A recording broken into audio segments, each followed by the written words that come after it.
রাতের আকাশে যখন তারারা নিবিড়ে জ্বলছিল, তখন সৌদিয়া এয়ারলাইন্সের বিশাল বোয়িং 777-368 বিমানটি ধীরে ধীরে জেদ্দার রানওয়ে ছেড়ে আকাশে উড়াল দিল। এই বিমানে ছিল 24 জন ফার্স্ট ক্লাস, 36 জন বিজনেস ক্লাস এবং 245 জন ইকোনমি ক্লাসের যাত্রী, মোট 305টি হৃদয়, যাদের সবার গন্তব্য একটাই, প্রিয় স্বদেশ ঢাকা। 5 ঘন্টা 32 মিনিট দীর্ঘ আকাশযাত্রায় কেউ ফিরছিল পরিবারের কাছে, কেউ ফিরছিল স্বপ্ন পূরণের আশায়, কেউ বা বহন করছিল ক্লান্ত প্রবাস জীবনের গল্প। বিমানের ভিতরে কারো চোখে ছিল আনন্দের ঝিলিক, কারো চোখে ছিল চাপা কষ্ট, কারো চোখে ছিল নিঃশব্দ প্রার্থনা। ভোরের আলো ফোটার সঙ্গে সঙ্গে যখন বিমানটি ঢাকার আকাশে প্রবেশ করলো, তখন মেঘের ফাঁক দিয়ে দেখা গেল পরিচিত সবুজ বাংলার রূপ।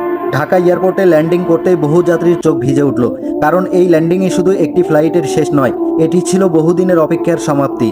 সৌদিয়া এয়ারলাইন্স বোয়িং 777-368 বিমানটি শুধু মানুষ বহন করেনি, বহন করেছে ভালোবাসা, আশা আর ফিরে আসার আনন্দ। আকাশপথে লেখা হলো আরও একটি মানবিক গল্প, যা হৃদয়ে থেকে যায় অনেকক্ষণ।